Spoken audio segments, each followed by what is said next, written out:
Part 3. What the Red Glare Meant. On the tempest-racked night of November 8, 1921, with a lantern which cast charnel shadows, I stood digging alone and idiotically in the grave of Jan Martens.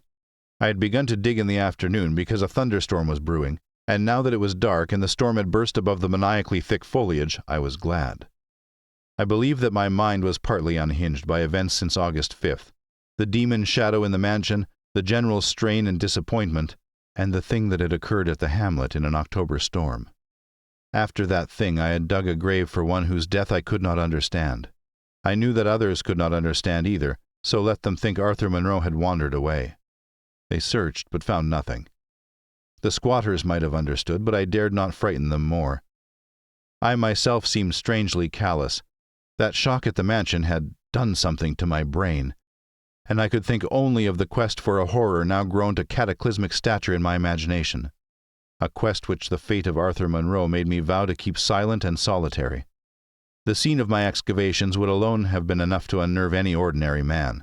Baleful primal trees of unholy size, age, and grotesqueness leered above me like the pillars of some hellish druidic temple, muffling the thunder, hushing the clawing wind, and admitting but little rain.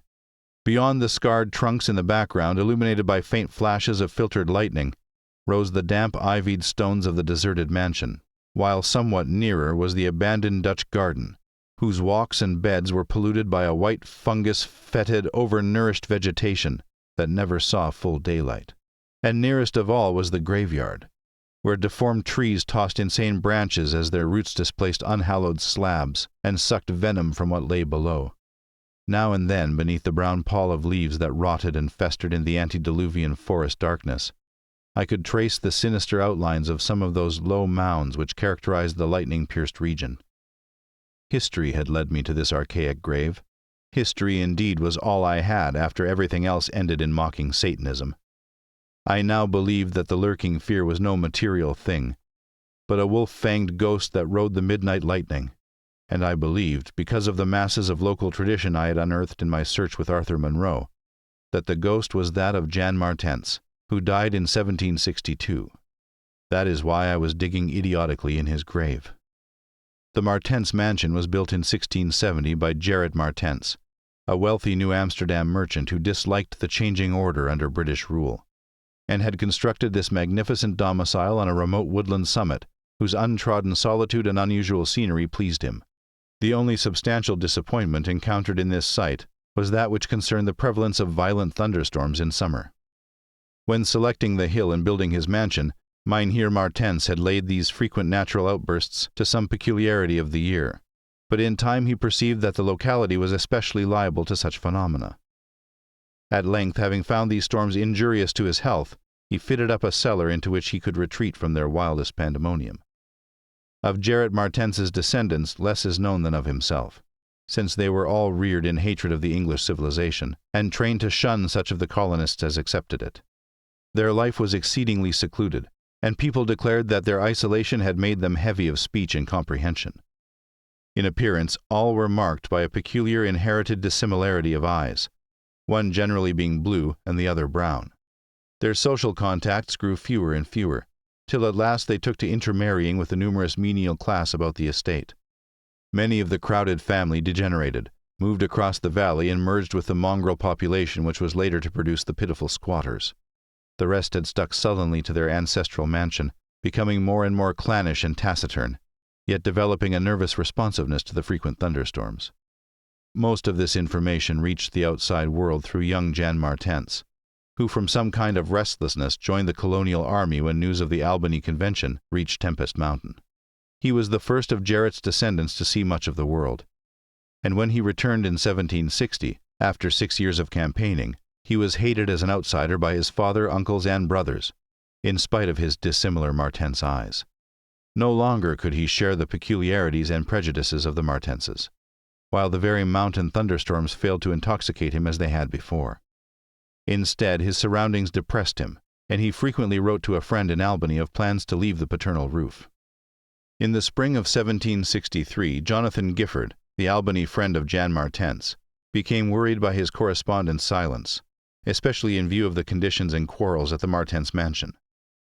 Determined to visit Jan in person, He went into the mountains on horseback. His diary states that he reached Tempest Mountain on September 20th, finding the mansion in great decrepitude. The sullen, odd-eyed Martenses, whose unclean animal aspect shocked him, told him in broken gutturals that Jan was dead. He had, they insisted, been struck by lightning the autumn before, and now lay buried behind the neglected sunken gardens. They showed the visitor the grave, barren and devoid of markers.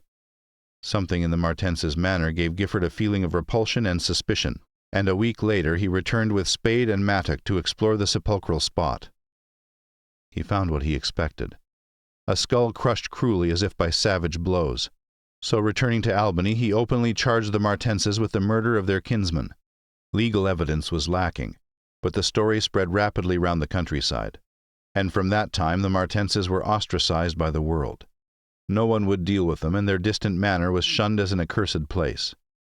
Somehow they managed to live on independently by the products of their estate, for occasional lights glimpsed from faraway hills attested to their continued presence. These lights were seen as late as 1810, but toward the last they became very infrequent. Meanwhile, there grew up about the mansion and the mountain a body of diabolic legendry. The place was avoided with doubled assiduousness, and invested with every whispered myth tradition could supply. It remained unvisited till 1816, when the continued absence of lights was noticed by the squatters. At that time a party made investigations, finding the house deserted and partly in ruins. There were no skeletons about, so that departure rather than death was inferred. The clan seemed to have left several years before, and improvised penthouses showed how numerous it had grown prior to its migration. Its cultural level had fallen very low, as proved by decaying furniture and scattered silverware, which must have been long abandoned when its owners left.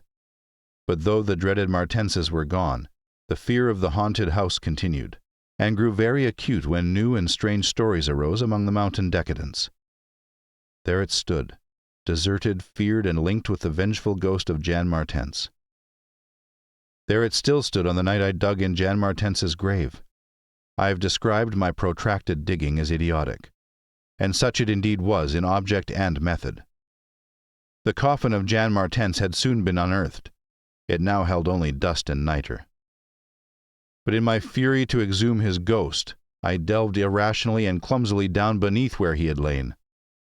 God knows what I expected to find. I only felt that I was digging in the grave of a man whose ghost stalked by night. It is impossible to say what monstrous depth I had attained when my spade, and soon my feet, broke through the ground beneath. The event, under the circumstances, was tremendous, for in the existence of a subterranean space here, my mad theories had terrible confirmation.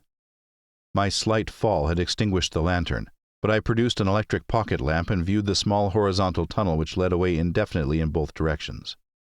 It was amply large enough for a man to wriggle through, and though no sane person would have tried it at that time, I forgot danger, reason, and cleanliness in my single-minded fervor to unearth the lurking fear.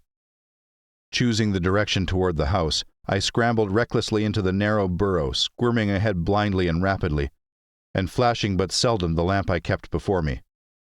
What language can describe the spectacle of a man lost in infinitely abysmal earth, pawing, twisting, wheezing, scrambling madly through sunken convolutions of immemorial blackness, without an idea of time, safety, direction, or definite object? There is something hideous in it, but that is what I did. I did it for so long that life faded to a far memory, and I became one with the moles and grubs of nighted depths.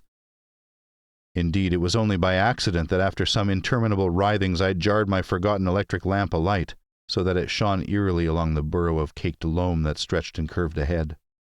I had been scrambling in this way for some time, so that my battery had burned very low, when the passage suddenly inclined sharply upward, altering my mode of progress. And as I raised my glance, it was without preparation that I saw glistening in the distance 2 demoniac reflections of my expiring lamp, 2 reflections glowing with baneful and unmistakable effulgence, and provoking maddeningly nebulous memories.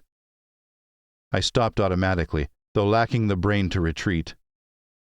The eyes approached, yet of the thing that bore them I could distinguish only a claw. But what a claw! Then far overhead I heard a faint crashing which I recognized. It was the wild thunder of the mountain, raised to hysteric fury. I must have been crawling upward for some time, so that the surface was now quite near. and as the muffled thunder clattered, those eyes still stared with vacuous viciousness. Thank God I did not then know what it was, else I should have died. But I was saved by the very thunder that had summoned it. For after a hideous wait there burst from the unseen outside sky one of those frequent mountainward bolts, whose aftermath I had noticed here and there as gashes of disturbed earth and fulgurites of various sizes. With cyclopean rage it tore through the soil above that damnable pit, blinding and deafening me, yet not wholly reducing me to a coma. In the chaos of sliding, shifting earth I clawed and floundered helplessly till the rain on my head steadied me, and I saw that I had come to the surface in a familiar spot. A steep, unforested place on the southwest slope of the mountain. Recurrent sheet lightnings illumined the tumbled ground and the remains of the curious low hummock which had stretched down from the wooded higher slope. But there was nothing in the chaos to show my place of egress from the lethal catacomb. My brain was as great a chaos as the earth, and as a distant red glare burst on the landscape from the south, I hardly realized the horror I had been through.